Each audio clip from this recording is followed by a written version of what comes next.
video, you will learn how to build community, uplift your self-esteem, and become successful. Watch it now! Homesick ka, tapos ang dami mong iniisip na kung may mga utang ang babayaran sa Pilipinas, kailangan mo magtrabaho ng todo kasi magbabayad ka ng utang mo, may mga papakainin ka.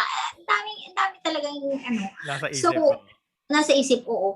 Tapos, ang mga ano naman natin, mga kasamahan natin, nakikita mo, nandyan lang sila na parang...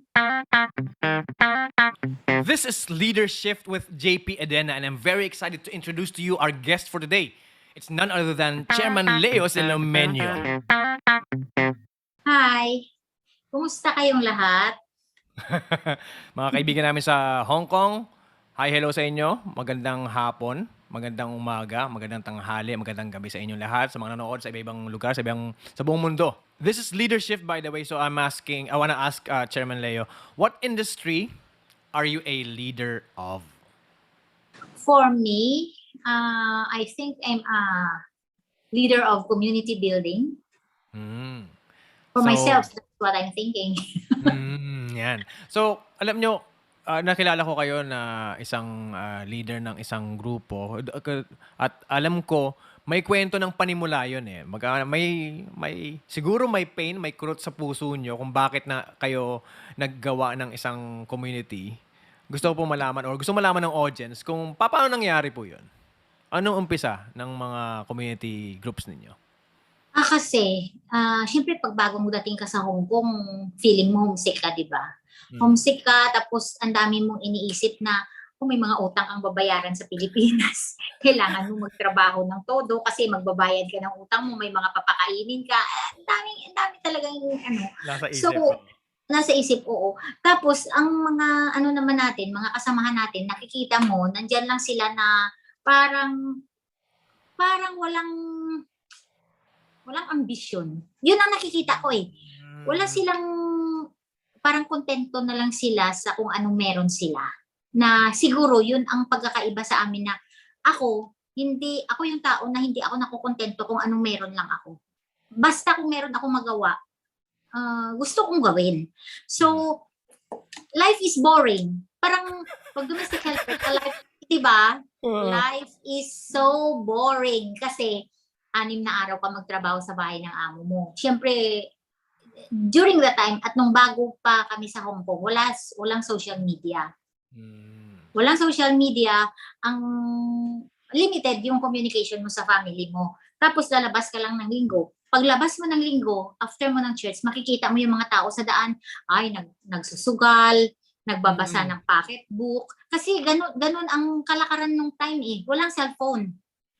So, may makikita ka sa daan, nagbabasa ng mga bandol-bandol na pocketbook, may mga nagsusugal, tapos may mga nag-iinuman. So, kung ikaw ba, kontento ko sa ganitong buhay? Siyempre hindi, di ba? Yung parang, ano to, ito na lang ba ang magiging life ko for how many years na nandito ako? So, yung parang, at least, you have to think of something na kahit papaano, ma-elevate mo yung sarili mo, di ba? So, sabi ko, bata pa ako. Tapos, ito lang ang gagawin ko, upo sa isang tabi, magbasa ng pocketbook. Di ba boring na yung life mo for the whole 6 days? Tapos, isang araw ka lang mag-day off. Another boring ulit na life. So, tapos, sige, may mga groups na nag-iaya sa akin na yung something leisure, pupunta sa karaoke, mag-karaoke ba? That time, uso ang karaoke. So, karaoke kayo, tapos, inom-inom, yung mga just 1 bottle, 2 bottles of beer, ganun lang, para pampaalis ng pagod siguro, inom-inom. Tapos lately, parang syempre kung nandun ka na sa bar, marami ka nang nakakausap, marami na kayong naging magkakaibigan. So, that's the beginning of friendship. So, nung nagkataon naman kasi siguro na yung mga nagiging kabarkada ko is meron din silang dreams na kasi college graduate din sila bago pumunta dito eh. So, we were young, tapos sila din, parang gusto rin nila na may something na mangyari sa life nila, hindi na lang sila, are we just domestic helpers forever? Yung ganun ba? Oo, wala ka namang ibang choice eh, domestic helper ka na lang. Pero bilang domestic helper, may magagawa ka pa rin naman eh. hindi lang bilang domestic helper ka, gano'n na lang talaga ang buwan mo. Ang goal mo sa buhay is parang wala na eh, ninakaw na ng pagka-domestic helper mo yung pagkatao. Parang gano'n ang feeling ko eh. Ninakaw na lang ba talaga ng pagka-domestic helper ko yung pagkatao ko? Saan na yung sense of responsibility mo? Yung nang nag-aaral ka is very active ka, di ba? Like ako, nung nag-aaral ako, I'm very active sa mga extracurricular activities. Tapos at nang ganito ka na nag-mature ka na yung okay nakapagtrabaho ka sa hindi field na tinapusan mo at saka naging domestic helper ka pa. So, ano na lang yung life mo after 40 years, ganito ka pa rin. Definitely, di ba? Domestic helper ka pa rin. Pero, ang naisip ko naman, sabi ko sa mga kaibigan ko, kahit ganito ang trabaho natin, we can do something na yung To siguro, improve. oo, may magagawa tayo kahit something na to hindi naman yung purpose namin from the very beginning na makatulong. Hindi yun eh. Yung sa amin lang, siguro may ma-regain namin yung self-esteem namin as a domestic Yan. helper. O yung self-esteem mo as a domestic helper na ano na ba tayo? Parang, di ba napakababa ng tingin mo sa sarili mo? Na sobrang baba talaga ang tingin mo sa sarili mo na kung nagta-travel ka, like for example, umuwi ka, tapos tinitingnan mo yung mga katabi mo na mga bongga nila ha, kasi mga professional sila, di ba? Tapos ikaw, although professional ka, pero nabilong ka sa pinakamababa na yung antas ng pamumuhay na, oo, nabigyan mo nga ng magandang buhay ang family mo, pero ang self-esteem mo, nawala naman. So, yun siguro ang nag-motivate sa akin na yung gusto ko lang ma-regain konti yung self-esteem na nawala sa akin. So, hinikayat ko yung mga kaibigan ko na why instead of dito tayo nag-spend tayo sa bar ng kung ilang oras na wala naman katuturan, hindi naman tayo makainom ng marami. Siyempre, inom ka ng marami, hindi mo naman kakaitan eh. Lasing ka pag uwi, di ba? O, lasing ka pag uwi, ma-terminate ka. So, at saka hindi mo talaga kakayanin yung uminom ng madami, so to speak. So, sabi ko, ganito lang bang life natin? Sobrang boring talaga. So, ako siguro may pagkakunting creative yung mind ko. Sinabi ko sa mga grupo ko na ano kayo magtayo tayo ng grupo? Yung parang katuwaan lang ba? Nung una, katuwaan lang talaga. So sige, ano lang, grupo-grupo lang, tapos hindi tayo pupunta sa mga bars, yung gumawa tayo ng something na yung for fun. Na hindi naman Masaya always, pero hindi yung bisyo. Parang gano'n. oo. Yung gumawa tayo something for fun na like maglaro-laro tayo, yung say something, ano tawag dun, Scrabble, yung mga ganun ba? Oo, mga Scrabble. Siguro maglaro tayo ng something na bingo, yung hindi yung mga vices na iinom ka or what, yung mga ganun. Susugal, hindi namin ano yun, hindi namin carry. So nung nag-ano na kami, ang una kong tinarget is yung mga lesbian talaga. Sila. Wala akong ibang, oo, kasi medyo madami sila sa bar. So yun talaga ang target ko at ako yung medyo may edad sa kanila, mga bata sila eh. So ako yung medyo may edad sa kanila, ako yung nagdadala sa kanila. So sabi ko, magganito tayo. So nag-schedule kami ng every Sunday may meeting kami, tas ano yung gagawin natin. Parang brainstorming. Oo.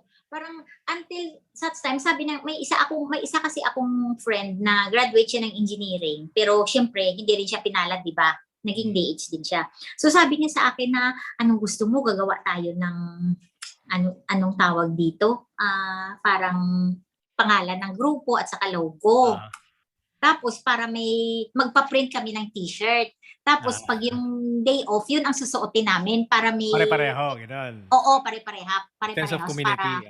Oo, parang ganon. So, parang maganda naman. Tapos, syempre, nag-isip kami kung anong pangalan namin. Tapos, logo, yung ganun-ganun ba. Tapos, sabi ko, wala kaming mga idea sa computer. Syempre, pumunta kami sa computer shop. Pumunta ako sa computer shop. Tapos, nagpa-layout. Yung mga ganun-ganun ba. At least, kahit pa paano, kahit hindi mo alam, gumagawa ka ng something na yung ma-achieve mo. You're learning something goal din, mo. di ba? Oo, you want to do something na ma-achieve mo yung goal mo. So sabi ko naman sa mga kaibigan ko, mapurol na yung mga utak natin kasi bago tayo nag-Hong Kong, nagpunta na kami sa kung saan-saan bansa, di ba? Ako bago ako nag-Hong Kong, nag-Singapore na ako, nag-Saudi na ako. So, syempre ang utak mo, nandun na lahat na flash sa kubeta kasi yun naman palaging trabaho mo eh. So, kumbaga, yung utak mo, oo, parang ang laman ng utak mo is iba na enough, yung wala na talaga. Naintindihan ko po. Kapag hindi niyo Oo, ginagamit masyado yung ano, kumbaga physical oo, yung trabaho, oo, paulit-ulit, parang pumupurol din yun, ang utak, ang brain natin is oo, parang muscle eh. Pag hindi mo masyadong oo, ginagamit, parang nag-a-atrophy, parang lumalambot, di ba? oo, Oh, so pagka true, ginagamit nyo, lalakas true ng yan. lalakas ng lalakas. So parang naghahanap kayo Oo, ng bagay para lumakas or lumaki pa ang brain ninyo, di ba? yes. Tapos true yan kasi sabi ko, parang ang sarili ko, tingin ko na sa sarili ko, super bobo na. Kasi sabi ko, iniisip ko lang, simula nung nag-start ako mag-aral hanggang mag-graduate ako, palagi akong first honor, no? So siguro naman matalino ako. Pero bakit this time, ang utak ko talagang ano na, wala akong maisip na basta, feeling ko talaga bobo na. Yung gano'n na ba? Oo. So, ano ano na lang ang talagang magagawa mo na lang sa buhay is magtrabaho ka sa bilang kasambahay tapos magpadala ka ng pera. Yun na lang. So hanggang tumanda Mm. ka ganun ka na lang. Parang ano 'to, siyempre yung ang feeling mo sa sarili mo useless ka na, 'di ba? Parang feeling mo lang sa Ang sakit sarili sa mo ulo, tsaka ang sakit pa sa damdamin. oo, gano'n. Tapos, minsan pa, ang pinaka na ano ko kasi 'pag minsan yung nagta-travel ako na umuuwi ako ng Pilipinas, parang Hmm. naiinggit siyempre tao lang tayo, 'di ba? Parang Mhm. naiinggit ako sa mga katabi mo sa plane na they are professionals, may hawak silang mga laptop. Tapos parang siyempre iba, 'di ba? Kung Hmm. nagtrabaho ka sa abroad na professional ka tapos umuwi ka, although may kinapusan ka tapos katulong ka, parang ano 'to, parang siyempre ikinakahiya mo yung sarili mo talaga. Honestly yan, kahit sino. Ikakahiya mo yung sarili mo na nagtapos ka ng kolehiyo tapos at the end of the day, ito lang pala ang mababagsakan mo. Pero pagdating mo naman sa pamilya mo, hero ka. Parang Mm. parang gano'n. Pero I'm sure ang dami nakaka-relate sa sinabi ninyo na nakikinig ngayon dito kasi parang hindi na yung ibang tao ang tumitingin ng mababa pa sa inyo eh. oo, Kayo na mm, eh. Kayo mismo ang tumitingin sa sarili niyo na parang ang oo, baba, yung self-esteem niyo mismo yung naapektuhan. oo. Alam mo JP 'pag maalala ko 'yan, umiiyak talaga ako. Kasi yung hindi itong pangarap ko sa buhay nung maliit ako, eh. Gusto ko talaga maging professional ako, yung gusto ko talaga ma-lift ko yung sarili ko tapos at the end of the day, after everything, ito lang palang babagsakan mo, 'di ba?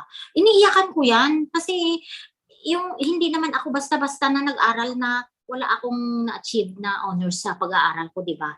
Kung Hmm. isipin mo, nagtapos ka nga ng pag-aaral mo, may mataas ka na honor tapos ganito ka lang. So, yung nawalan talaga ako ng self-esteem, sa totoo lang. Yung 'pag maalala ko 'yan, iniiyakan ko 'yan talaga. Kasi parang ang pagkatao ko hindi na buo, eh, iba na siya.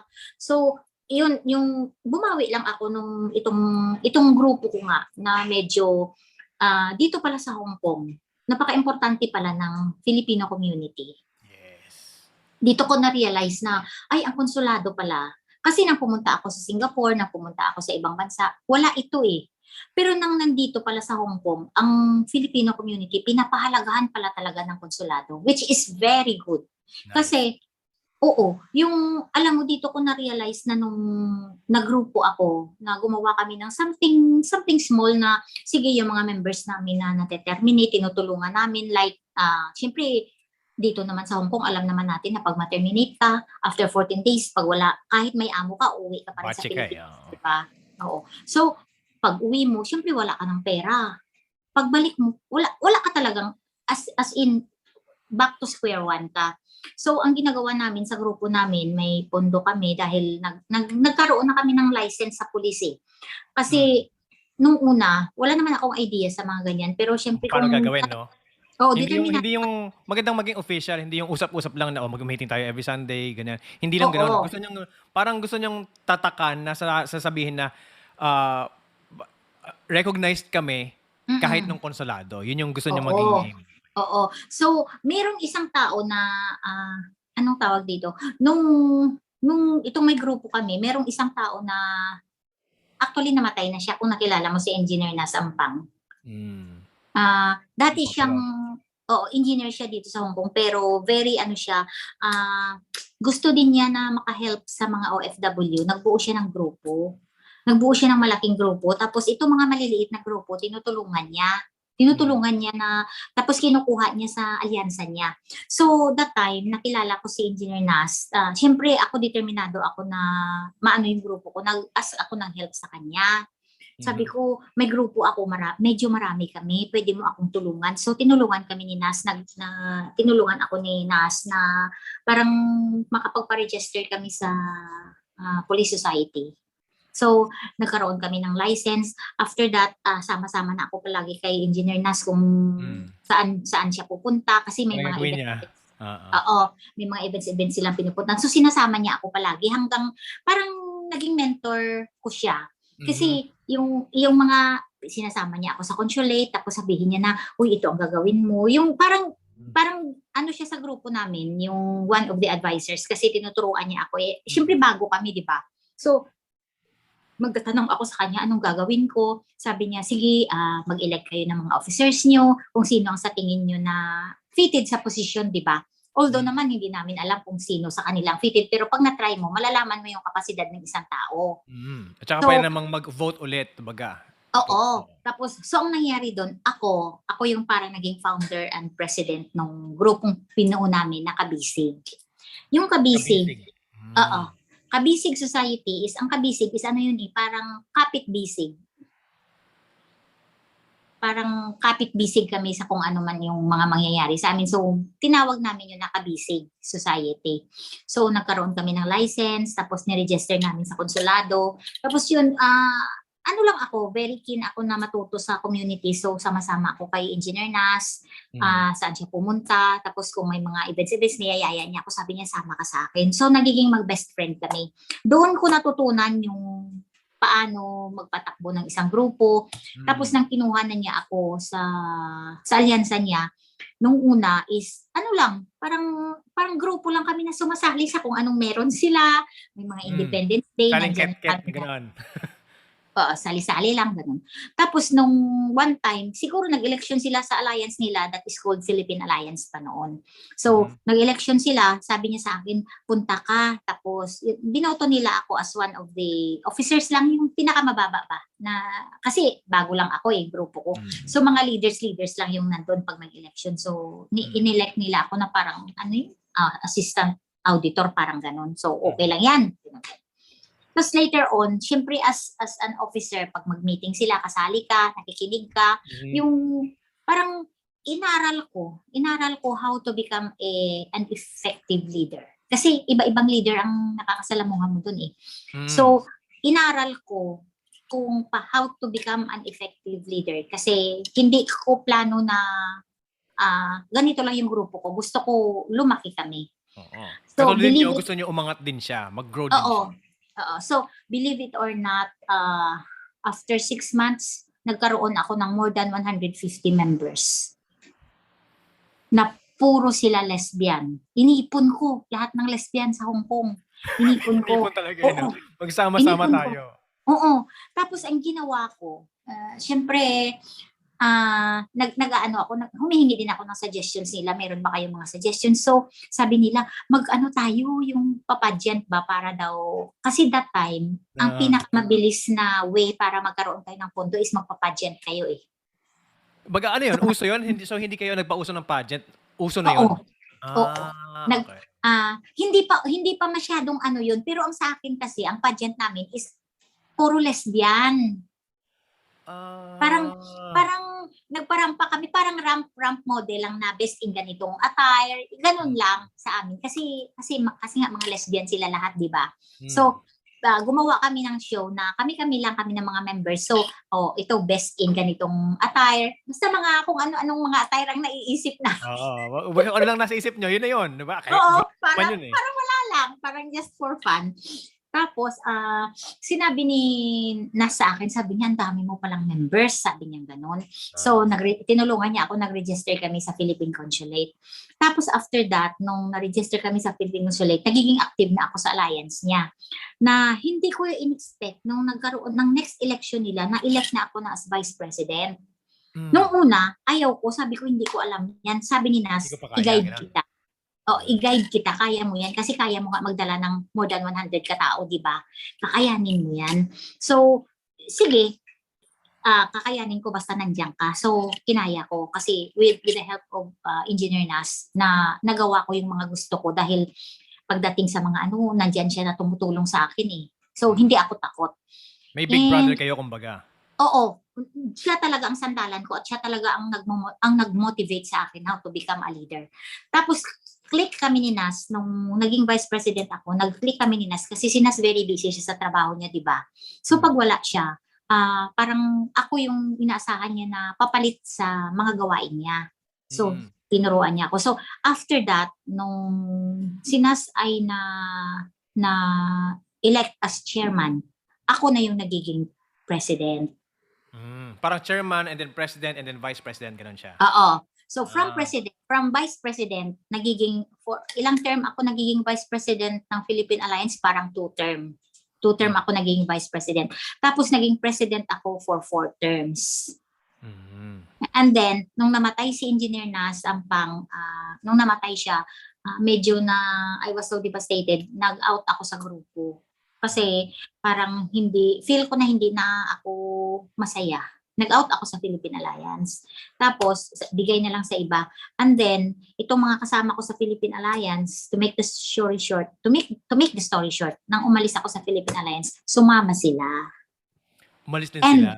umalis din sila. Then hinikayat nila ako na umalis ako, umalis din sila. After a few weeks siguro, kinontak nila ako. Tapos hindi ko rin kasi alam na aalis din sila. Tapos nang umalis sila, sinabi nila sa akin na gusto nila magkaroon ulit ng grupo pero pamunuan ko sila. Hmm. So that was Global Alliance was born. Yan. Oo. So kasi Diyan ko na kayo nakilala, Global Oo, Alliance. kasi ang inisip ko kung magaling ka pala magdala ng tao at pinakita mo sa kanila yung pagmamahal mo, hindi ka pala nila iiwan. Nice. Hindi ka talaga iiwan kasi itong mga leaders ko ngayon sa Global Alliance, they are more than, marami na sila. Kasama ko pa sila yan sa dating alyansa namin noon eh. Way back 2000, kasama ko pa yan sila till now, nandiyan pa Hanggang rin ngayon. sila. Oo, Grabe. walang nabawas, nadadagdagan lang. Kaya nagpapasalamat din ako sa kanila sa loyalty na at pagmamahal na suporta na binigay nila sa akin. Kasi hindi talaga sila nawala eh. Nandyan lang talaga sila sa likod ko. Hindi nila ako pinabayaan. Kasi without them, wala din naman ako. Di ba? Hindi ka Gusto ko naman pong pwede malaman yung kung ano po yung ginawa niyo. Kasi siyempre every leader wants to create leaders also. So actually yun Oo, yung ginawa niyo, 'di ba? oo. Is there a specific, kasi this is leadership. I wanna know the specific shift, the specific thing. May ginawa ba kayong pagbabago para ibigay sa kanila kung paano sila magiging leader themselves? May either a kwento or masamang pangyayari na masasabi niyong may nagbago at iba na Siguro, yung iba na yung thinking niyo na for fun lang yung grupo mm, papunta sa I wanna create leaders also. oo. Ako, ang purpose ko talaga is to create more leaders. So, binibigyan ko sila ng responsibility every time na mayroon kaming event. Halimbawa, hindi lang, simula kasi nung nag-global kami, malalaking event na talagang hino-host namin eh. Hindi yung maliit lang. And we have become the partners of Philippine Consulate na. Siguro because of the trust. Kasi nakita nila na simula sa Philippine Alliance pa ako at nang namatay kahit nandiyan pa si Nas, di ba ako na talaga ang inaasahan ni Nas sa mga events namin dahil that time is na-assign na rin siya sa Macau noon. So yung mga events namin is pinapaubaya na niya sa akin. So ang consulate naman, since siguro nakita na nila na they have trusted me for a long years, nang nag-global ako pa rin yung tinatawag nila. So ako naman, sabi ko, I have to create more leaders para lalaki kami. So, yung mga kasama ko na ini-encourage ko talaga sila na bakit hindi kayo magbuo ng sarili niyong grupo. Like kung sa lugar ninyo, marami kayong magkakaibigan, di ba? Bumuo kayo ng grupo, ikaw yung mag-lead sa kanila, andito lang ako, tutulungan ko kayo. So, ganun ang Kung ano yung ginagawa ginawa ko. ni engineer sa inyo, ginawa niyo Oo. rin sa ibang tao. Yes. Ang Oo. galing. Naipasa Ginawa niyo ko. yung proseso ng pinakitang pagmamahal ng engineer sa inyo na ginayad Yes. niyo siya all throughout, hawak-hawak ng Yes. kamay niyo, Mm. ginawa niyo din sa iba. Ang galing. Oo.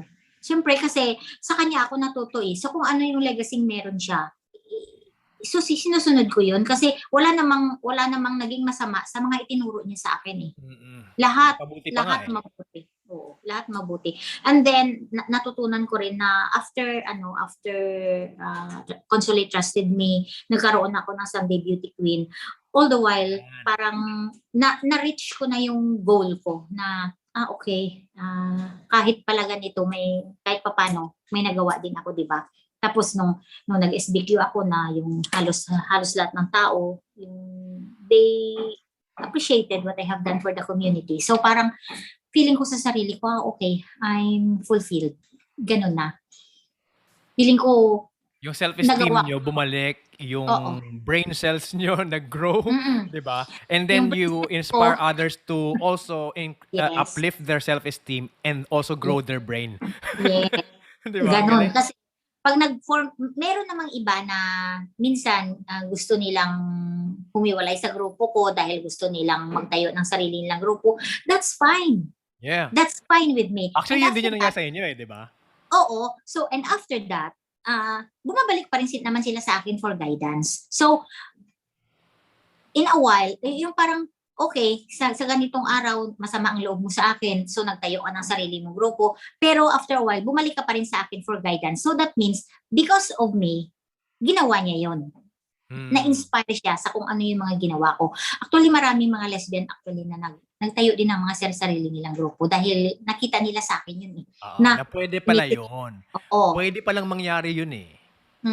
Kayo Na yung kung parang kaya inspirasyon ko, nila. oo, kung kaya ko, kaya din nila. Ganun. So, parang in a way, naisip ko na ako yung nagiging inspiration nila. Which is good naman, di ba? Kasi at least, na nagamit din nila yung kung anong skills meron sila para sa mga kasamahan din nila.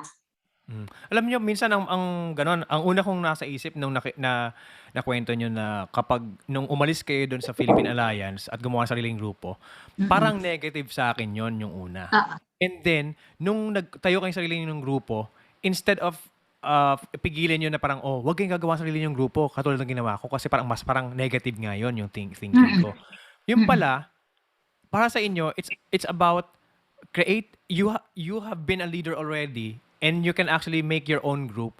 And if that is effective, gawa ka na ng panibagong leader at gumawa ng panibagong group. Kasi totoo yung sinasabi nyo na instead of isang grupo, kunyari nasa Mindanao yon, kung sa Pilipinas Mindanao yung grupo na yon, nasa Tagaluzon ako, paano ako pupunta doon? Paano kami mag-meeting? Magkikita kami, di ba? Ang layo pa. So imagine mo sa Hong Kong, marami din naman mga island sa Hong Kong, tapos hindi mo kaya magkita-kita sa isang grupo, di ba? Hindi man lahat pupunta sa Central eh. Although marami, pero lahat yung Central is pinagkikitaan. Pero paano yung nasa malayo, 'di ba? Di gumawa ka ng grupo doon, i-lead kita, tutulungan kita maging leader, and mag-guide mo rin sila doon sa community yun. So, parang umbrella ngayon. May isang malaki, tas maliliit na grupo para mag-guide hanggang sa baba.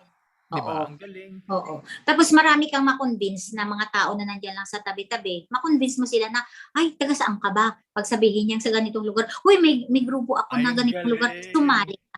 O, di ba? Tapos, hindi sa grupo ko. Hindi ka selfish na sabihin, hindi sa grupo ko. Hindi, wag ka sa kanila, sa akin. Hindi. Alam niyo yung grupo na malapit doon sa lugar niya at doon ka sumali. Ang galing. Siyempre, oo. Kasi ang purpose mo dito is hindi para sa sarili mo eh. Ang purpose mo is makatulong ka rin sa iba. Dahil, oo. So, kaya nga minsan nasabi ko sa sarili ko na, Diyos ko Lord, simula nung sumali ako sa grupo, parang nagiging selfless ako. Kasi sometimes, hindi ko na lang inisip ang sarili ko. Inisip ko na lang yung kapakanan ng ibang tao. So, kasi, parang inisip mo, parang payback time na eh.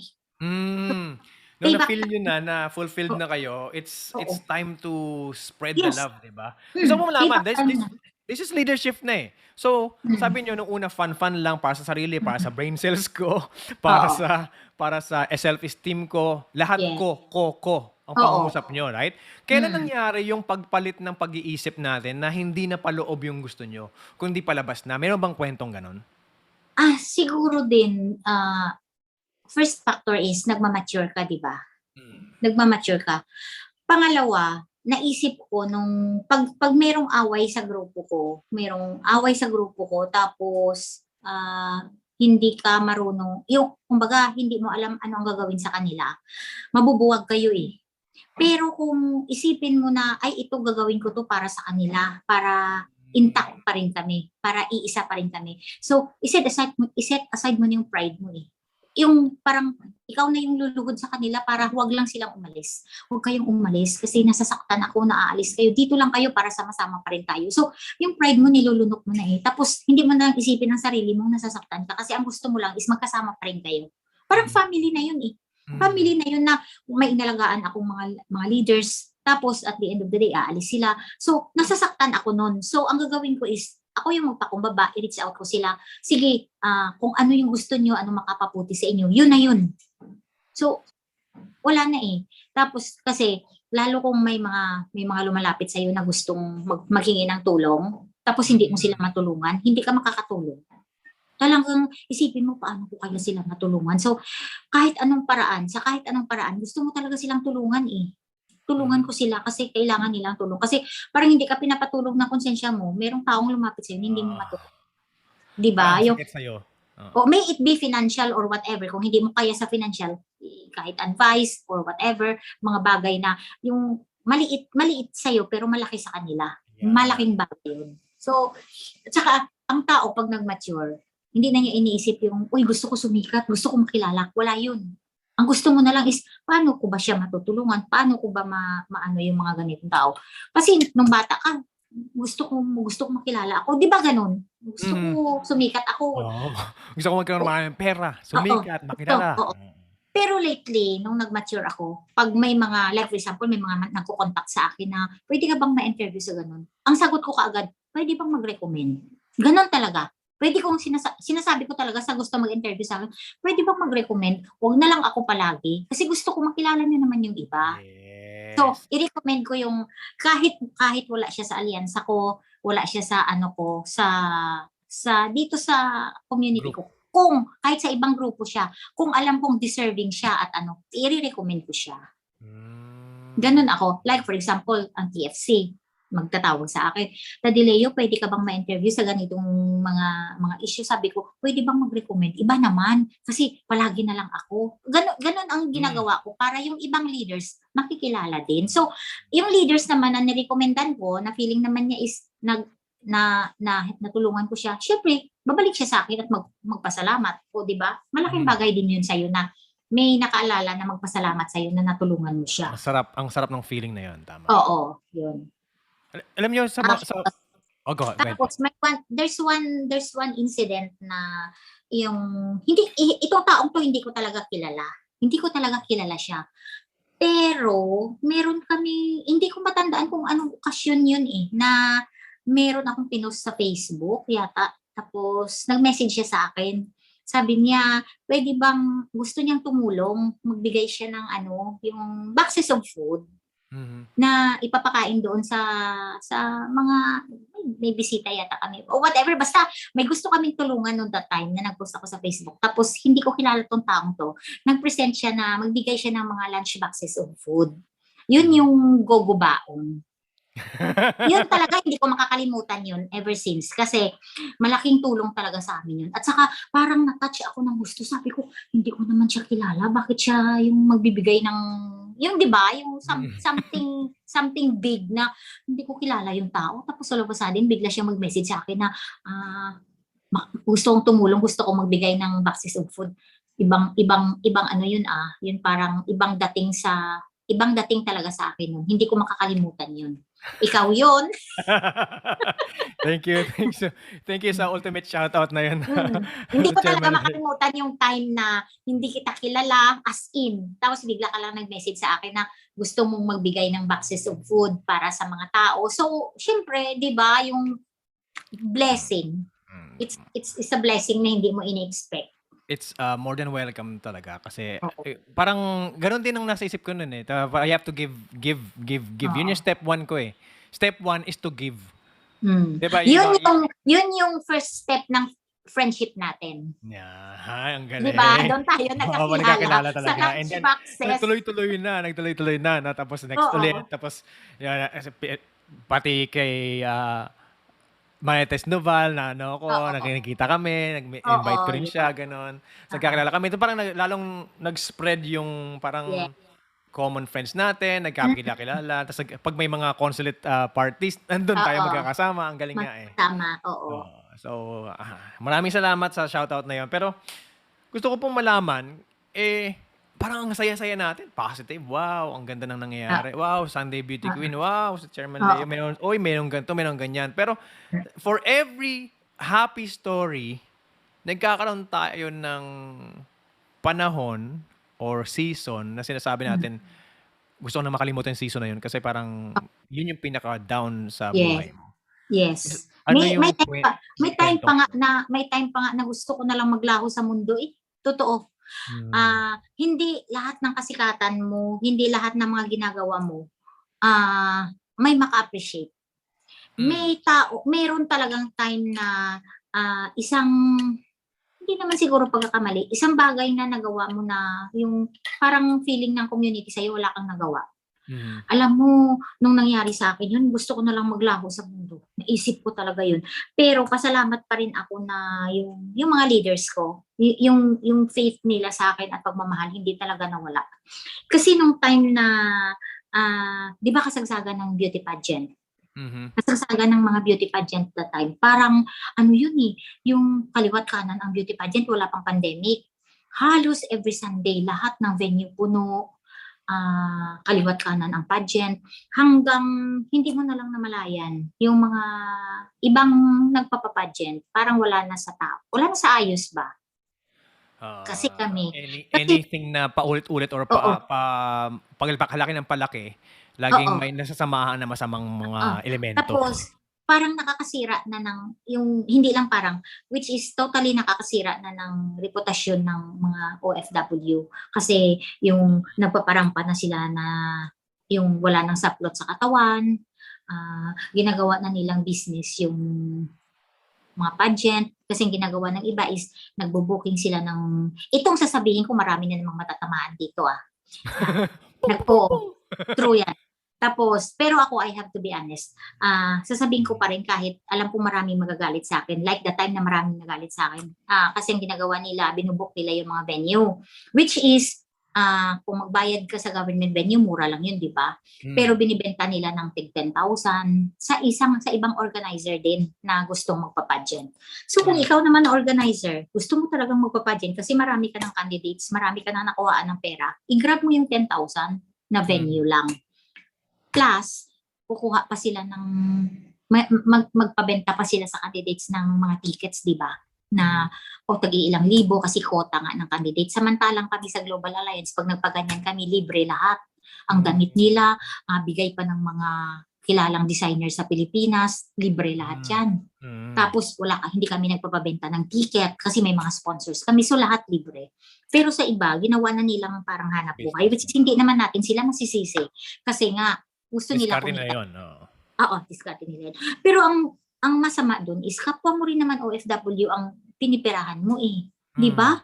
To the extent na yung mga iba nangungutang na yan sa bangko para may pambayad sila sa quota nila, sa gowns nila. Isipin pag ako, gusto ko pang linawin ako yung candidate. Ako yung magpa-pageant. Kailangan akong makabenta ng 100 tickets. Let's just say $100 isang ticket. Tapos kailangan maka 100 ako. Ganun po ba yun? Yes. Required ako, kunyari may 3 magpa-pageant, yung bawat isang contestant, may 100 na kailangan mabenta. So, 10, 100, ang laki ng pera ng pumapasok na ngayon. Pero pag sa pageant ninyo, yung contestant ay contestant, hindi niya kailangan magbenta ng ticket. Hindi. Libre. Yan yung business.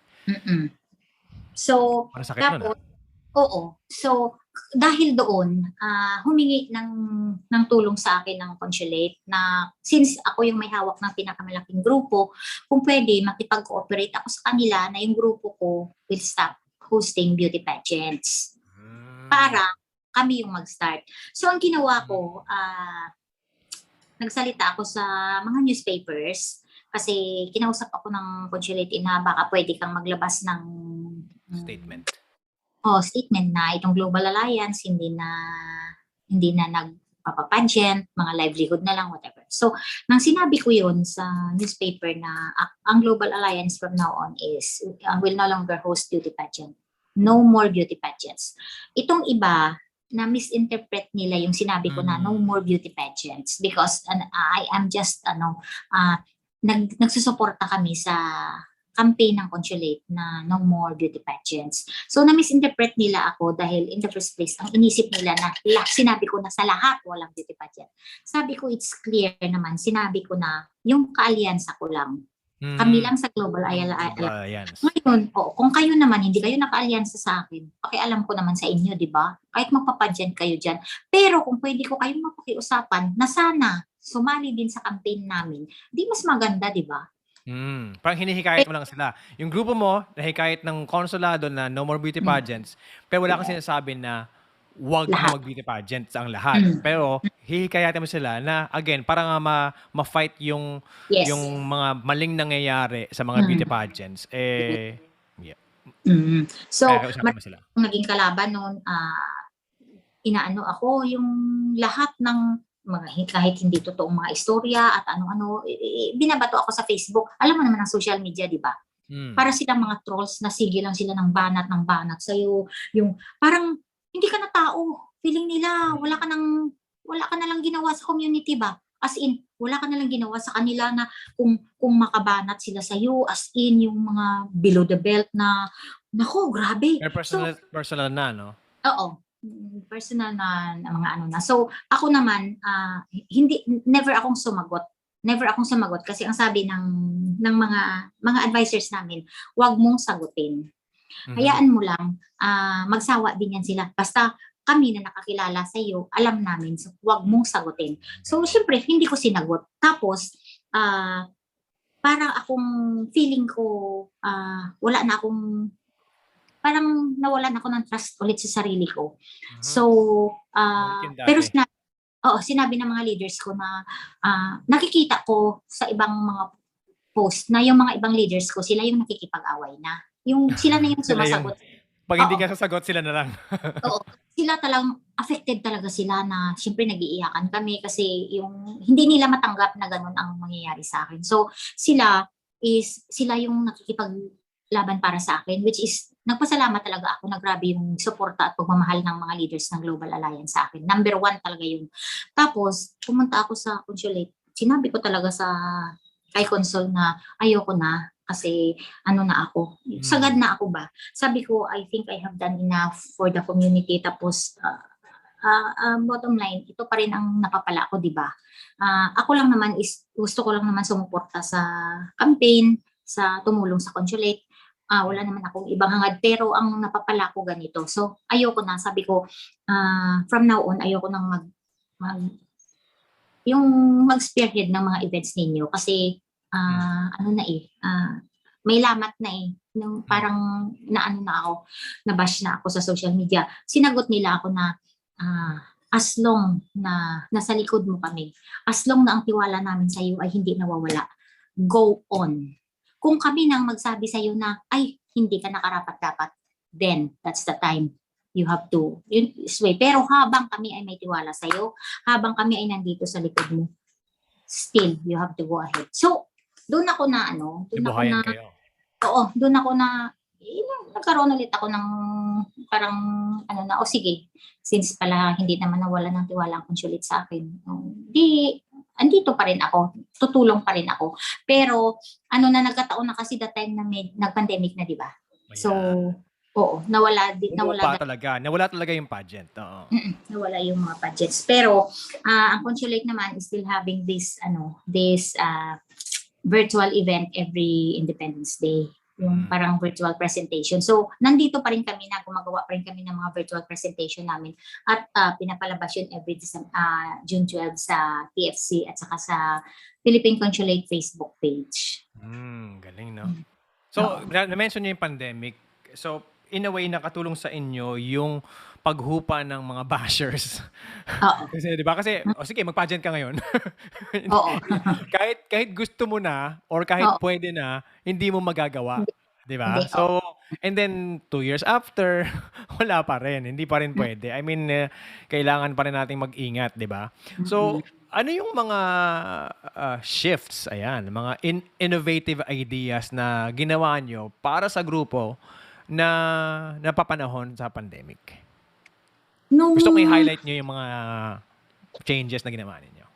Nung nag-pandemic, siyempre ang mga leaders namin mostly sa kanila hindi nakakalabas. Mhm. So, hindi kami talaga nakikita for how many months.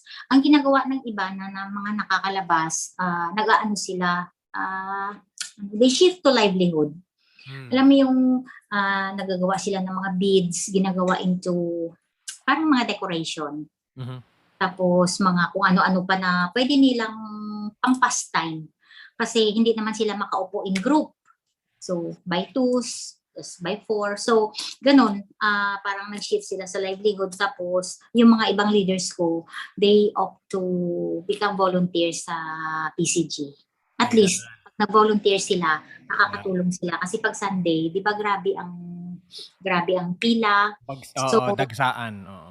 oo. So, nag-ano sila, day off to do volunteer work sa PCG, which is sinabi ko naman na that's very good intention. So, nag-volunteer sila, tapos hanggang nag-eleksyon na halos lahat ng grupo ko rin naka-volunteer din doon sa bayanihan para makatulong siyempre sa consulate, tapos makapag ano sa tao ba, to anong tawag dito, ma-control yung crowd Mm. yung pila. So, parang gano'n na lang yung pinagkaabalahan namin. Tapos, kami na lang sa group chat namin, chat-chat, tapos kung ano naman yung mga, ano tawag dito, kung ano yung mga pinag-uusapan namin na hindi namin nagagawa in person. So, doon na lang kami mag-usap-usap.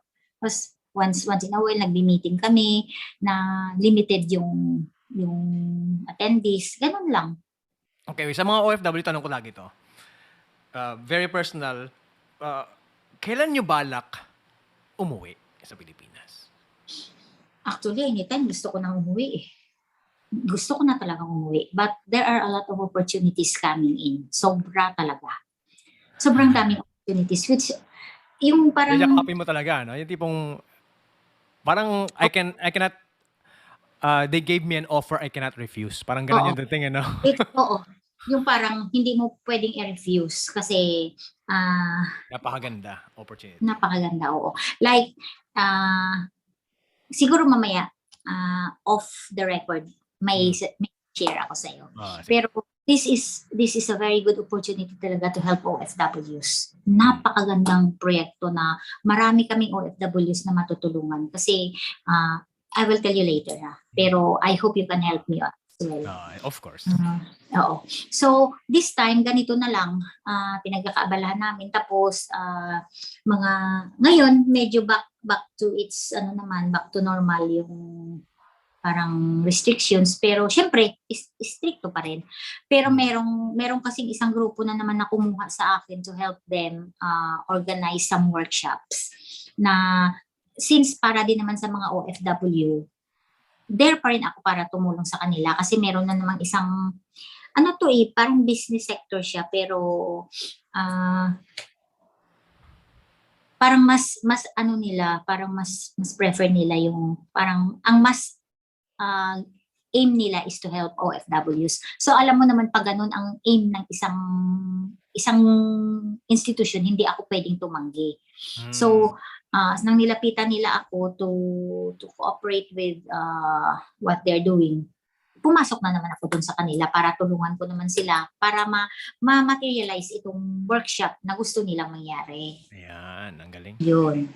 Alam nyo, yun yung ultimate sacrifice para sa akin eh. Gusto nyo nang umuwi, pero ang nagpipigil sa inyong umuwi ay yung pagkakataon na makatulong sa ibang tao. Ibang klase yun. Ibang klase para sa akin. Parang, hindi eh. Marami sa atin, aminin nyo sa mga nanonood ngayon, sarili niyo muna iisipin nyo, tama. Pero iba yung dugong dumadaloy kay Chairman. Gusto ko na talagang umuwi. As in, gusto ko na talagang umuwi. Kasi, I know I have a good life back home. I have a good life back home. Pero, yung may ibang calling na nagsasabi na dito ka muna kasi mas kailanganin ka dito, mas ganito. So, parang noon pa kasi may mga company naman na nag-offer sa akin na magtrabaho sa kanila doon sa Pilipinas. Pero, sinasabi sa akin ng mga advisors ko din, ng mga kaibigan ko na sabi na, dito ka mas kailangan, hindi doon sa Pilipinas. Dito ka muna. So, sa sales stock naman kayo. Oo, parang dito ka muna, wala kang pag dito ka, mas marami kang matutulungan. Pag dito ka, marami kang magagawa. Sa Pilipinas, wala. So, sige, dito muna ako. Hanggang, Nakonvince naman kayo. Alam mo, JP, kasi kung bakit gusto kong umuwi, I'm already 60 years old. gusto ko na talagang umuwi, pero sunod-sunod yung mga opportunities na parang it's very hard to, parang sabihin mo na, oh, opportunity knocks only once. Mm. Grab Kasi i-compare ninyo Pag bumalik kayo sa Pilipinas, sitting pretty kayo, alam ko eh. Alam ko na nadaman ko na na-establish nyo na yung gagawin nyo pag umuwi kayo sa Pilipinas. Yes. Sitting pretty na kayo doon. Okay? Pero babalik din yung feeling na, ito na lang ba ulit? Oo. Magiging boring na naman ba yung buhay ko? Gising ko sa umaga, sitting pretty ako buong araw, and then ulit. Of course, mangyayari yung honeymoon stage na, okay, pupunta ako sa ganito, sa kamag-anak ko, iikutin ko yung buong Pilipinas, ganito, ganyan. Pero, mapapagod ka rin tapos sabihin mo, ano na kayang gagawin kong next? Mauubos ang pera mo. Di ba? Mauubos din yung pera mo, di ba? So, pero yan, kasi alam ko naman na, although it's an opportunity to help others, meron din naman siyang balik eh. Diba? So, kaya, this is leadership again. So, gusto ko ma-emphasize sa mga tao kung bakit idol na idol ko si Chairman Leo. Kasi, Thank you. very inspiring na ang kwento na every time sila ini-explain ko sa mga tao kung sino, hindi ako dun sa, sa Sunday Beauty Queen na nagko-concentrate eh. Nagko-concentrate ako sa switch, sa shift, sa ang laking pagbabago at maging inspirasyon sana sa marami sa ating mga kaibigan natin sa buong mundo na yung isang categorized as unskilled worker, right? Mga helper, drivers, mapunta sa category of skilled worker, especially sa Hong Kong. Kasi mahirap yun. Mahirap. Right? Gusto ko ikwento nyo kung paano nangyari yon sa mga tao at ma-inspire sila na there's a way up as long as you fight for it. Siguro ang unang factor din kung bakit naiba yung takbo ng trabaho ko. Dahil din siguro, syempre, sa pagsisikap mo din yun, di ba? Hard work. Hard work talaga. Maganda yung record mo sa mga nagiging employers mo before. Kasi, ang company na nag-hire sa akin, lahat ng reference letter ko, since nag-umpisa akong mag-domestic helper, is kinuha, tiningnan. Talaga? Inisa-isa lahat ng employers Inisa-isa. So, I have a very, hindi naman sa sa pagyayabang, I have a very impressive reference letters from all my employers. Lahat. Lahat ng among inalisan ko, lahat ng among natapagtrabahoan ko, binigyan talaga ako ng very impressive release letter. Reference letter na kahit saan ako magtrabaho, kahit saan mo ako isalpak, may pagmamalaki ko yun. Dahil nagtrabaho. Papayag agad yung bagong employer kasi well recommended, kumbaga. Alam nyo, nakikita doon yung pagmamahal niyo sa trabaho ninyo. No matter ang tingin niyo sa sarili niyo is mababa, tingin niyo sa sarili niyo mataas, pero yung pagmamahal sa trabaho niyo, pareho rin ang respetong binibigay niyo sa trabaho, kahit ano pang klaseng trabaho yun. So, doon ko pala napagtanto sa sarili ko na as long, kahit anong trabaho mo, as long binibigay mo yung best mo, may babalik sa'yo. Kasi sa lahat ng mga nagiging employers ko, wala akong inalisan na naging kaaway ko eh. Lahat minahal ako. Bago ako umalis, ang daming luhang nasayang, ang daming, Yakapan, kasi, ang daming pigilan. Kahit naman, ako kasi may ugali ako na, pag nagtagal ako sa isang amo, pag sobrang tagal ko na, parang wala na akong ibibigay eh. Parang gusto ko ng panibagong environment. So, kausapin ko na yung amo ko na hindi na ako masaya. Pwede ba pakawalan mo na ako at maghanap ako ng iba? Parang ganun. So, siyempre, kung honest ka sa employer mo, at sabihin ko sa employer ko, matanda na ako, so maghanap ka ng bata, magrekomenda ako sa iyo ng best. Ang galing nun eh. Nakakaroon pa ng opportunity yung ibang tao na ma-experience yung panibagong employer na, again, kahit kayo, i-recommend nyo sa iba. Oo. Bago ko inaalisan ang dati kong amo, nagre-recommenda ako ng kaibigan ko na alam ko na matino din siya magtrabaho. So, para hindi rin, so you won't let your employer down na, ay, nagrekomenda ka, hindi naman ito maganda. So far, lahat ng nirekomenda ko sa mga past employer ko, best din sila. So, tapos, isa yun eh, isang factor yun na kung... Hard work at pagmamahal sa trabaho. Hard work talaga at pagmamahal mo sa trabaho mo. Kasi kahit ano ang trabaho mo, kung hindi mo mamahalin yun, walang mangyayari sa'yo. Whatever it is, wala talaga. Kaya kailangan pag may trabaho ka, mahalin mo.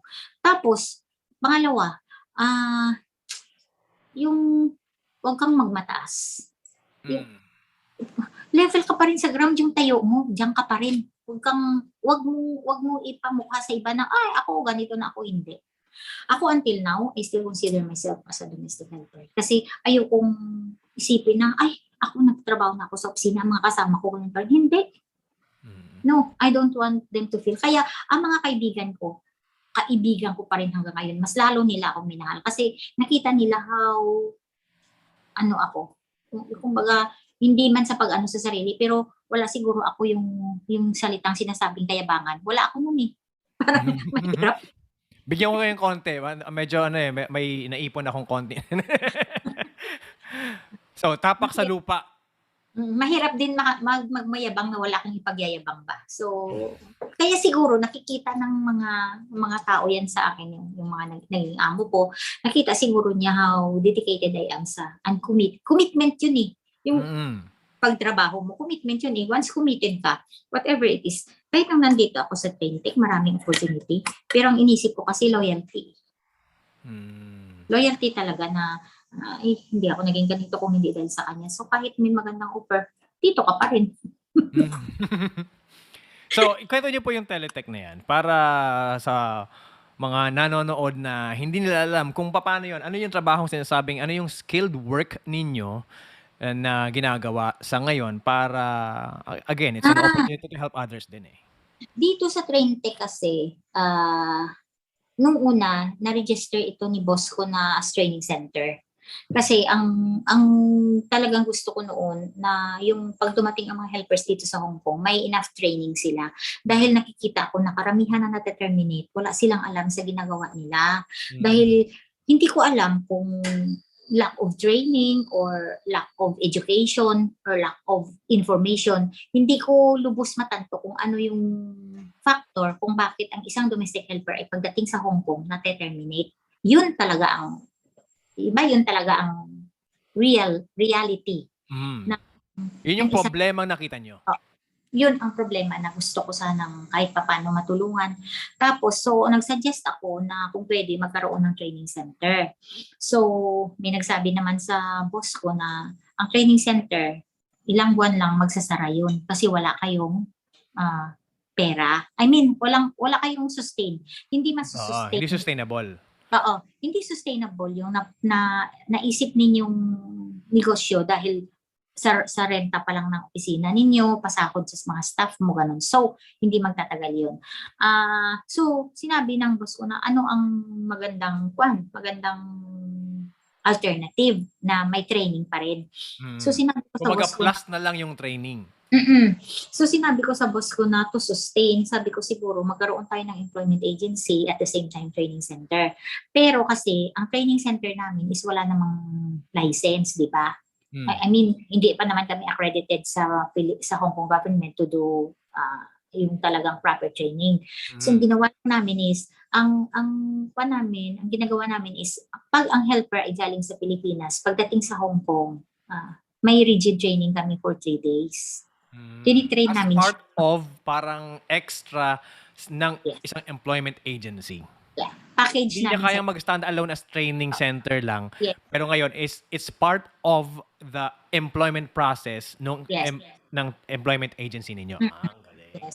So, pagdating ng helper sa Hong Kong, bago namin siya i-hand-in sa employer, tinitraining muna namin. Tinitraining ko muna. Ako mismo, tinitraining ko sila ng 3 days.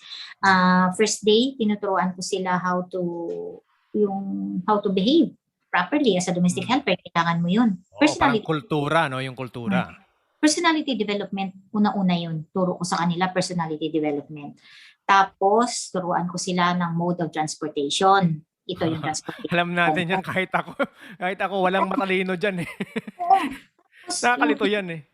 Yung culture ng Hong Kong. Ito ang culture ng Hong Kong. Hindi mo pwedeng ipareha sa culture ng Pilipino. So, importante malaman nila yung culture. Unang-una kailangan mo i-develop mo yung sarili mo. So, I have to teach them personality development. Grabe ang role ko dito eh. Turuan ko sila ng personality development. Pagkatapos, turuan ko sila ng culture ng Hong Kong. Ito ang culture ng Hong Kong na which is hindi talaga nila alam. bago sila Mm. umalis sa Pilipinas. Shock talaga. Kasi Totoo yung ang culture shock talaga. oo, ang helper kailangan bago siya mag-umpisa sa trabaho niya is equipped siya. Dapat fully equipped siya. Yung ready siya mentally, physically, spiritually, dapat ready siya. Kasi hindi naman madali kaya mag-domestic helper. Nako po.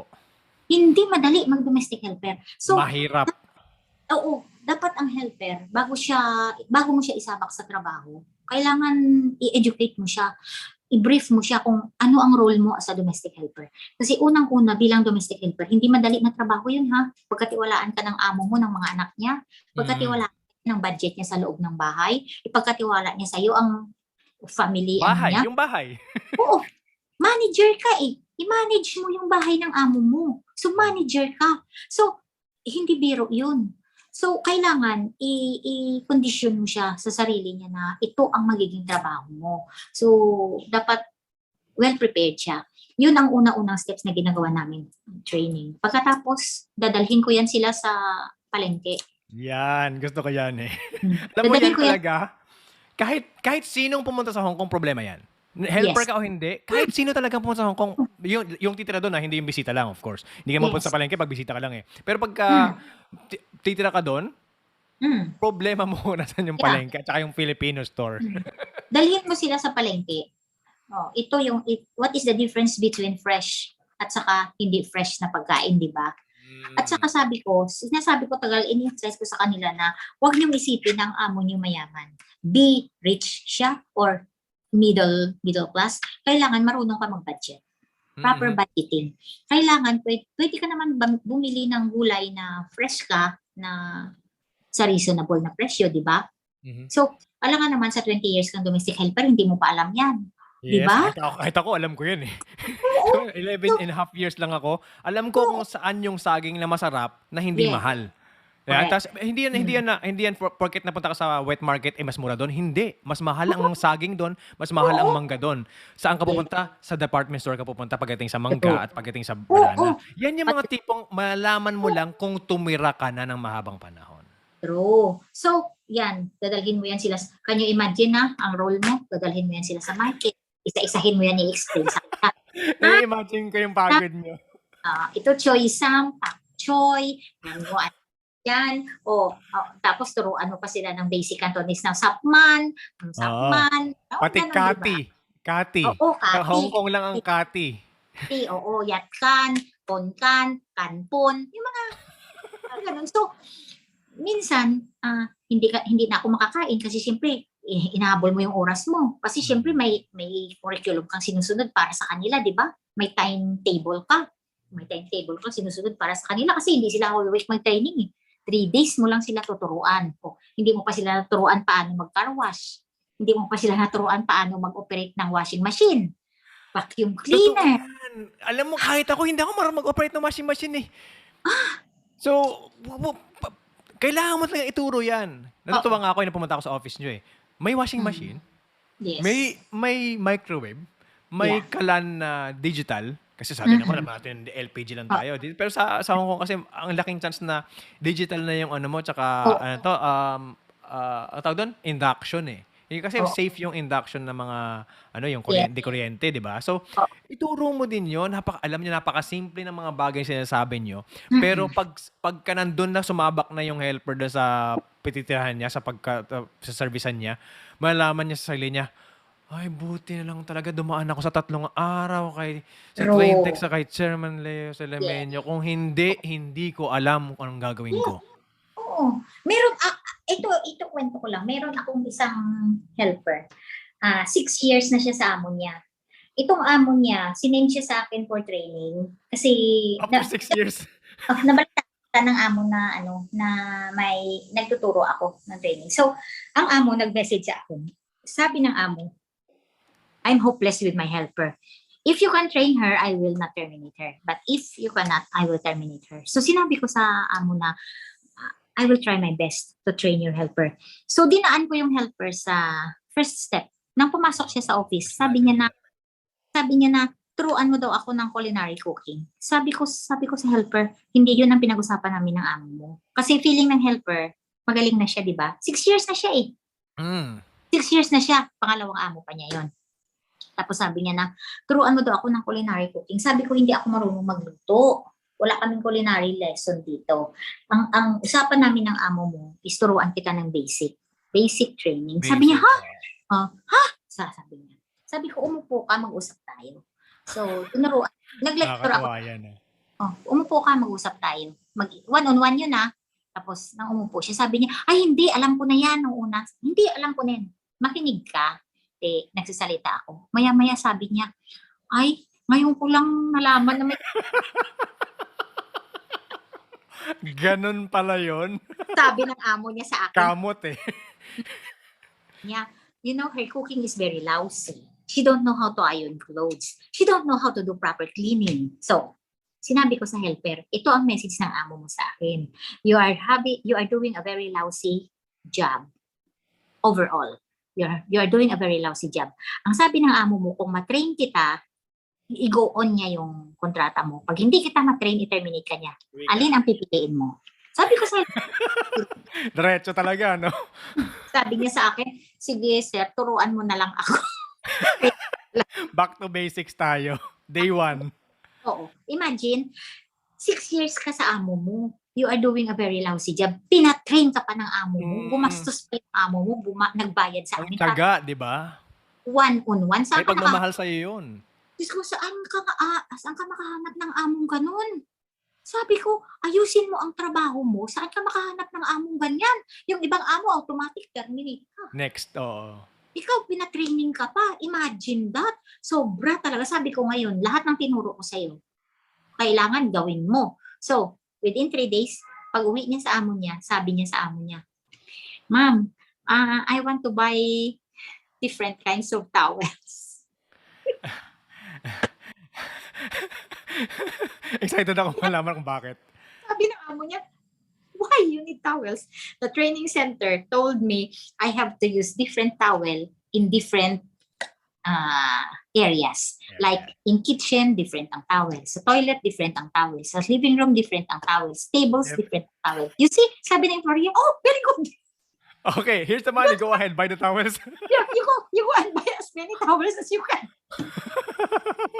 Totoo yan. Kami color-coded pa eh. Ang hand towel sa amin ay pula.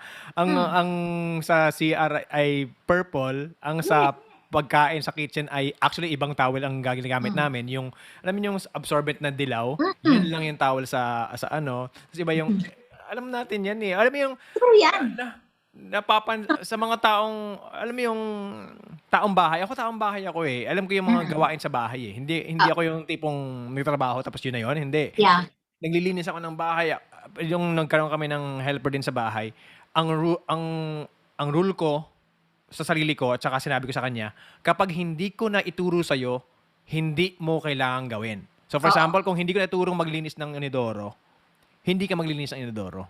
Yes. Pag hindi ko na iturong mag-usog-usog ng mga kamat, kunin yung mga amag sa gilid ng kama, alam natin yan, inaamag sa Hong Kong. Alcohol mo talaga. Kung hindi mo nakitang ginawa ko yan, hindi mo kailangan gawin. So yung first few days namin, first few months namin, naglilinis ako. At sa'yo nakatayo. Alam mo yung bisor na nakatayo, okay, yung gagamitin mo yung lemon, alcohol, at mayroong suka, ganyan. Pag hindi mo nakitang ginawa ko, hindi mo kailangan gawin. Oo. Kasi, alam mo, ang mga helpers, although sabihin nila, alam ko na yan, pero pag pinakita mo sa kanila, ay, hindi ko kaya nagawa yan. You see? May lang kakakamot ka lang, ganun pala yun. Di ba? Ako, I have a lot of experience kasi yung mga, okay lang, excuse sa akin, yung mga bagong dating galing Pilipinas, talagang paghirapan mong turuan yun. Paghirapan mo talaga silang turuan isa-isa. Pero yung ikaw na-experience ka na nandito ka sa Hong Kong for 6 years tapos hindi mo pa ma-accept na ipadala ka mo for basic training unless na mag-lecture ako sa'yo saka mo sabihin, ay, ngayon ko lang alam yan. You see? Alam nyo, ang laking bagay ng experience. Kaya gusto kong i-emphasize sa mga tao na nanonood dito na ang leader ay hindi talaga naaaral.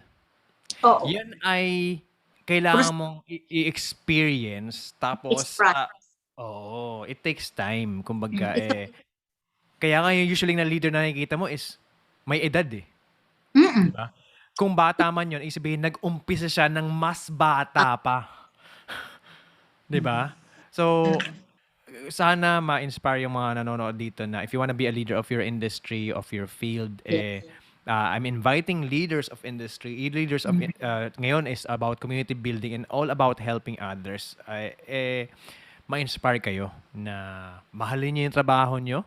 Oh, Nothing importante. beats hard work. Nothing beats hard work.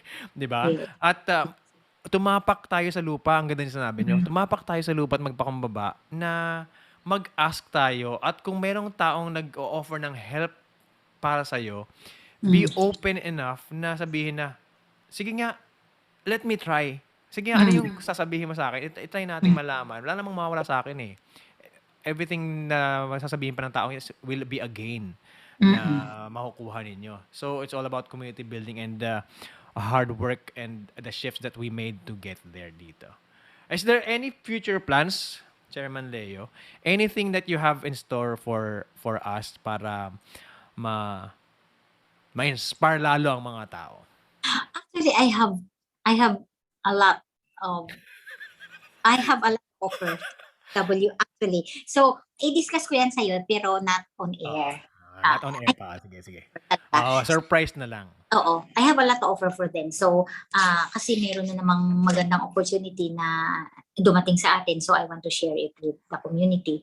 So, ito lang ang malungkot. Baka, syempre, kung mag-materialize ito, maiwanan ko yung isang trabaho ko, di ba? Parang, kasi you cannot serve two masters at the same time eh. So, kung alin man ang ibigay ni God sa akin, and hopefully, Doon kayo pupunta. yeah, I can help more. Kasi feeling ko dito sa employment agency, nabawasan yung help na binibigay ko sa kapwa ko eh. Because limited yung, syempre pag nasa employment agency ka, magiging limited talaga yung scope ng pagtutulong mo. Kasi minsan sabihin nila na, employment agency yan? Business Kurap. Kurap yan. Oo, totoo. Diba? Parang pag ang nangyari, hindi naman si Chairman Leo, hindi na sa community Oo. yun eh. Andun na siya sa Oo. employment agency. Oo, ano na siya, iba na siya ngayon. So, iba na. So, pero hindi nila alam na I prioritize my group pa rin talaga. So, parang nalilimit na yung kwan ko. Yung dito sa fintech honestly, nalilimit yung scope ng gusto kong gawin. Ng gusto kong gawin while I'm getting old. So, I'm trying to explore something na I hope could help more people. So, baka pag mag-prosper ito, I have to say goodbye to TrainTech, di ba? Parang mga ganun lang. Mga ano. It's a lateral progression. Baga, yun ang yun yung next step eh, di ba? Oo. So, sinasabi ko sa sarili ko na maybe God has in store something for me more. So, oo. It's very exciting. Napapansin ko na excited kayo, napapangiti kayo eh. Hindi niyo pipigilan ngumiti kayo. Alam niyo yun, for an age of 60 to be excited for something in the future is rare, 'di ba? Yeah. Na parang totoo 'yan. Dahil lang inumpisahan niyo sa pagtulong sa iba at one step further, next step further and paangat ng paangat. So, alam niyo yun, nararamdaman ko na buhay kayo yung diwa niyo. Yung brain cells niyo lalong lumataas, yung self-esteem niyo lalong lumataas. At hindi lang yun, nakaka-create kayo ng leaders din at na-inspire ka sa ibang tao. Kaya excited talaga ako ngayon invite kayo dito sa show na to na leadership kasi alam kong maraming matututunan ng nanonood dito. Oo, at saka ang isa pa JP no dito sa employment agency. Medyo naboboring ako. Boring Yan na naman. Oo. Kasi alam mo bakit? Yun bang hindi ko, like for example, i-match kasi ang ginagawa namin is to match helper with the employer, di ba? Hindi ang goal ng business ang goal ng business is to gain revenue, di ba?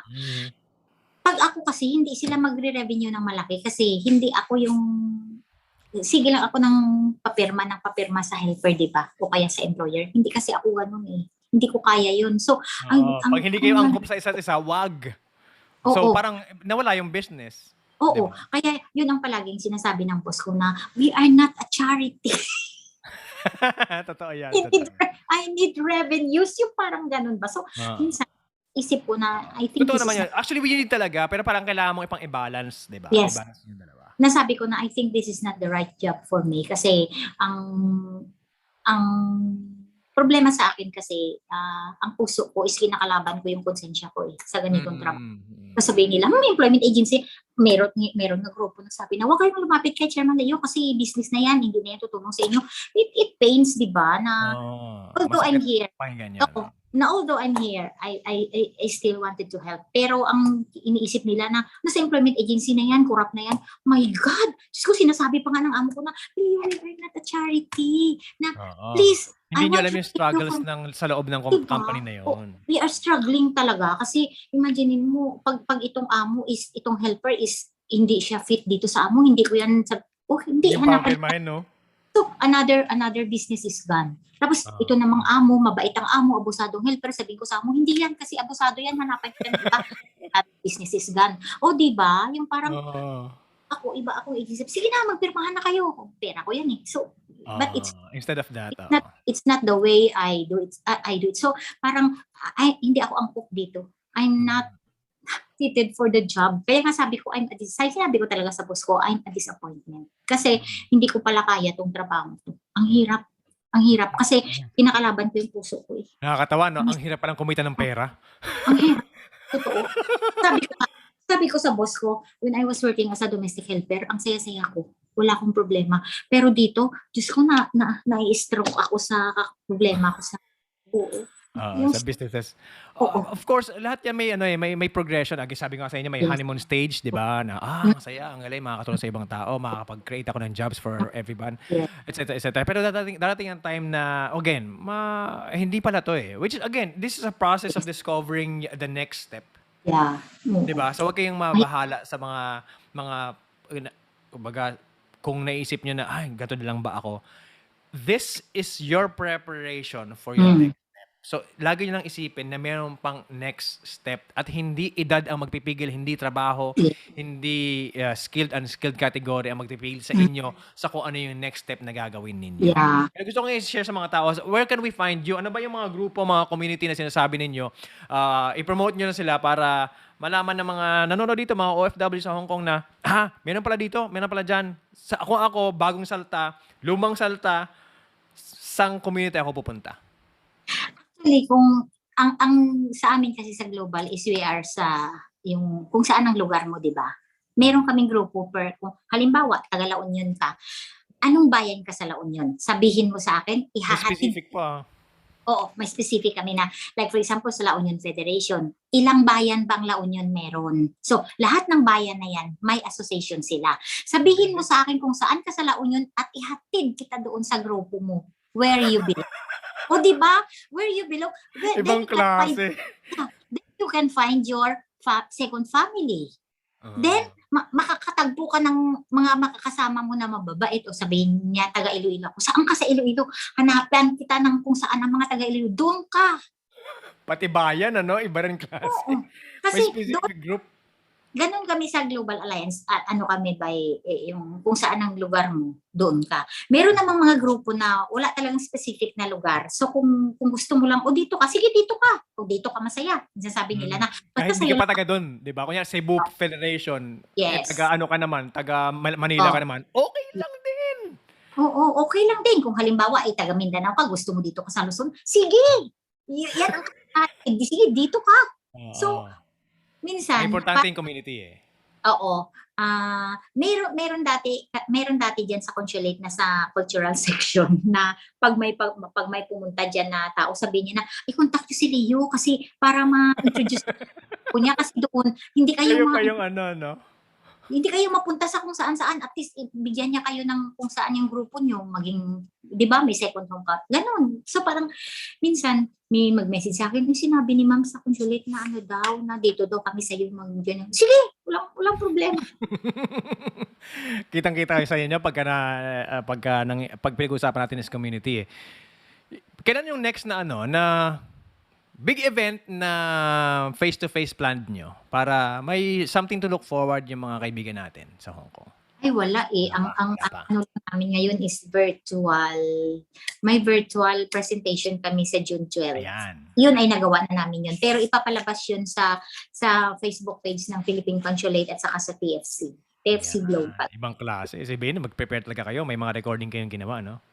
Siyempre, kahit strict ang social distancing, nakakalusot pa rin sa pagbi-video, shooting, ganun. Maganda yan kasi Kalulusan. pero siyempre we have to be safe at maggawin na pa natin yung mga kailangang mga distances na kailangan natin magawa. Ah, Pero siyempre, iba yung dating ng nahahawakan mo yung kasama mo, no? Yung nadidikit kayo, iba. nararamdaman mo yung Iba. init niya. Kahit nga nung kasagsagan ng pandemic hanggang ngayon, hindi kami nakikita-kita ng mga leaders namin. We feel yung may meeting kami na, no? Mararamdaman mo yung namimiss niyo yung isa't isa. Kasi sa Physical matagal, presence. oo, hindi kayo nagkikita.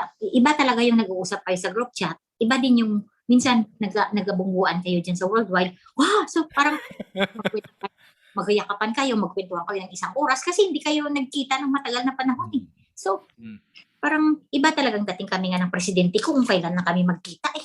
Ano ba to? Parang wala na lang talaga. So, minsan, Sana mangyari ulit yung sa yung pag-close ng street sa Central tapos nandun na ako tapos tutulong ako sa inyo. Gusto kong mangyari na Yeah.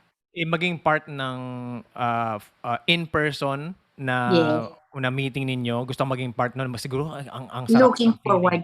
Ang sarap ng feeling na yun. Do you have any last message or any message to inspire OFWs or anyone around the world watching this show or listening na makakapag-inspire sa kanila na gumalaw ngayon na?